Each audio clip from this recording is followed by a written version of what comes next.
First, this comes off.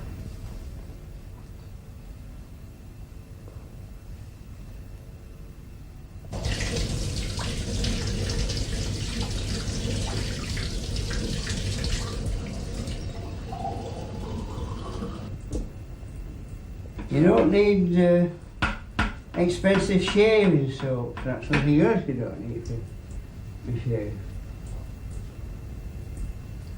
And all that baloney about the lather makes the hair rigid, stand up rigid, it's all bull. Well, all these gimmicks, these people get up to sell the stuff, don't they? Of course it is. That's right.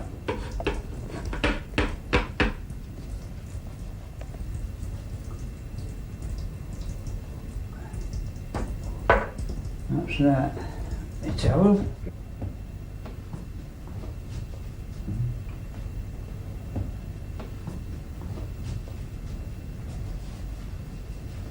You mustn't get your hands wet or you rust your razor.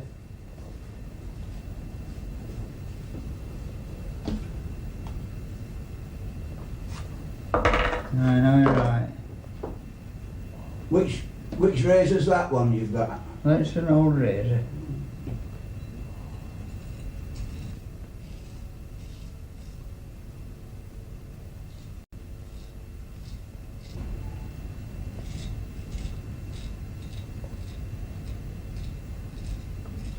Mouse asleep, Ken. Mouse asleep.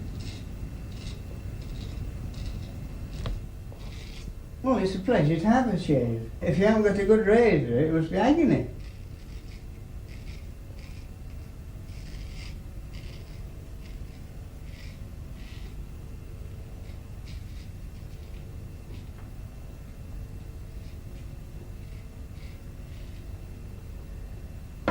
Shave hands, that's the best of being ambidextrous, isn't it? It is indeed.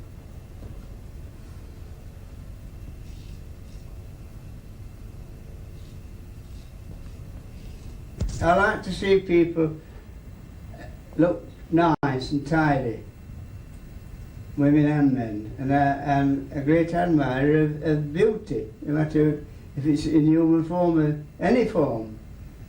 And a good-looking man can spoil his face with a scruffy-looking beard.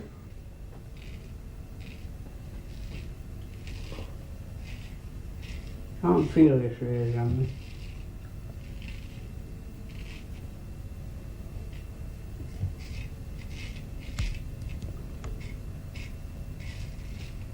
Oh.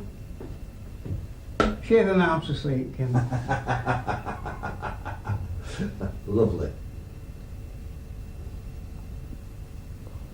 So I get the lather off. Back in the pot.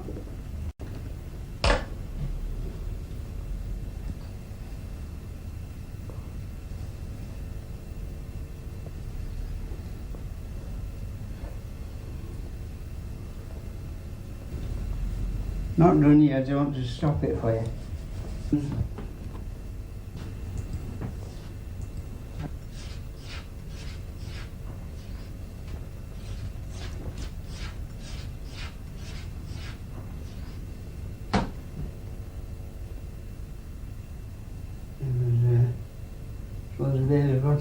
What make a razor is that then?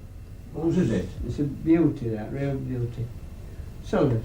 A seller's? And how old is it, do you think? Oh, 20s. Oh, so we're talking about 70-year-old then? 20s. You're not much good for trade then? What a beautiful mark that is. My wife and the son set me off. She often said, I won't mind you growing a moustache just to see how you looked. So I used to get a cork and burn it. So there you are, that's how I look. Not bad. How many razors have you got here, Bill? Oh, about 20. And do you use them all in strict rotation? I said, take it from that end, Yeah. finish with it with that end. Drop them up like that. It's like like a bookcase, that, isn't it? That's right. Bookcase to prop them up. Yes.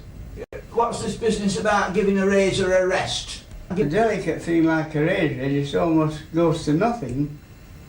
It doesn't want much to damage it. The hair, which is, as we said, is horn, like your fingernails, toenails, must slightly damage it. See, and that's why you strap up to bring that up to its previous condition. Yes. And if you rest it, it'll gradually, if it's bent over, it'll gradually recover, see, because it's a springy steel. Yes. And so... That's my theory, I don't know. Yes. No, what you're saying. And stropping also bring that straight again, you see. So what you're saying is in the actual shaving, it distorts or bends the edge because it's so fine, that's right, exactly.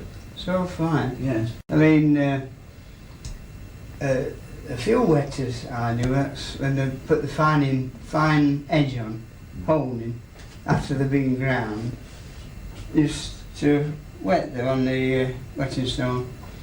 Then they'd pluck a hair out of the head. And if it did that, Ken, you know, it cut it, it was good, wasn't it? Because the hair has not much strength to stand up, and that's what they used to do. So, might one out of every 2 or 3 dozen. Yes. If you want to, just to make sure. And to think that all this was handwork, you know, without the aid of any machinery whatsoever, and everyone as good as its neighbour, absolutely the tops. That's the incredible thing about it. By sight and judgment, all done. That's why the Sheffield kills were so great.